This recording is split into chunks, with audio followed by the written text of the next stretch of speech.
Assalamualaikum warahmatullahi wabarakatuh.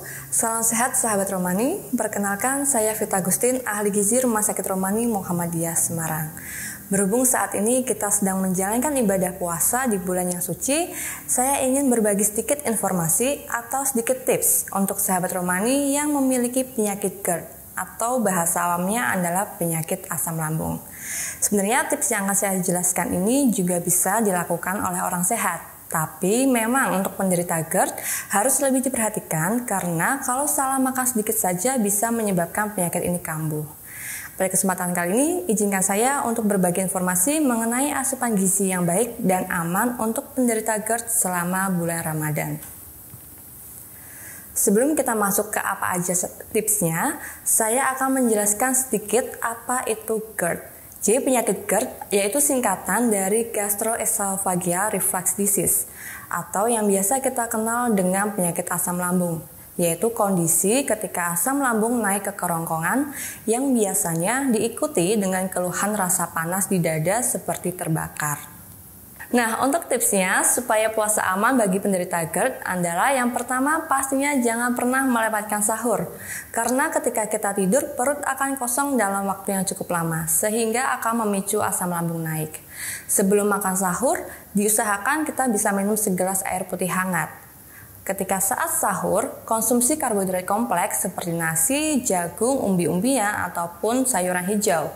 Karena karbohidrat kompleks ini akan lebih lama dicerna sehingga membuat kita kenyang lebih lama. Kemudian diusahakan kita juga kalau bisa makan sahur dalam porsi kecil.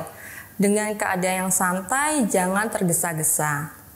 Dan dipastikan setelah sahur jangan langsung tidur kembali. Nah, saatnya ketika kita berbuka, dipastikan jangan pernah terburu-buru ketika kita makan atau misalnya jangan kalap ya. Kita usahakan juga ketika berbuka minum dengan minuman bersuhu ruang atau hangat. Karena minuman dingin akan merangsang asam lambung. Kemudian disarankan berbuka dengan makanan yang ringan atau minuman manis yang rendah lemak. Misalnya bisa seperti kurma. Setelah kita makan takjil ya, kemudian kita bisa makan berat setelah sholat maghrib supaya lambung tidak kaget menerima makanan berat karena sudah kosong seharian.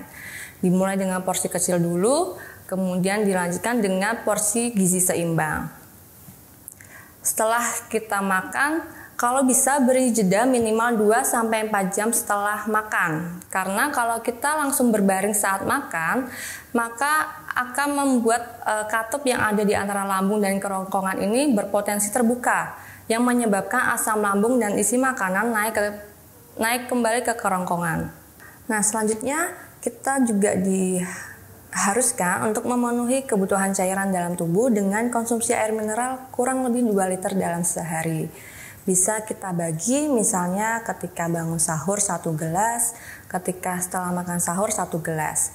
Ketika kita berbuka 1 gelas, setelah sholat maghrib 1 gelas, kemudian setelah makan 1 gelas, kemudian ketika habis sholat isya 1 gelas, setelah sholat tarawih 1 gelas, dan sebelum tidur 1 gelas. Kemudian juga dipastikan perbanyak makan sayuran yang direbus. Kemudian juga makan konsumsi protein rendah lemak misalnya seperti ikan, ayam tanpa kulit, telur, dan hindari gorengan supaya berat badan tidak bertambah saat berpuasa. Nah, selanjutnya pastinya juga mengurangi makanan yang berlemak dan bersantan. Makanan yang digoreng dengan banyak minyak ataupun dibakar ataupun makanan yang mengandung santan kental akan memperburuk peradangan lapisan lambung sehingga perlu pengolahan makanan yang tepat, misalnya seperti dioseng, menggunakan santan yang encer, sayur yang dimasak bening ataupun dikukus. Kemudian yang selanjutnya adalah menghindari makanan yang tinggi gula. Nah, yang terakhir juga bisa memilih jenis makanan yang tidak memicu asam lambung, misalnya seperti minuman bersoda, berkafein, ataupun makanan pedas dan makanan asam. Nah, sekian yang bisa saya sampaikan. Semoga pada kesempatan kali ini puasa kita juga bisa lancar dan penuh keberkahan. Wassalamualaikum warahmatullahi wabarakatuh.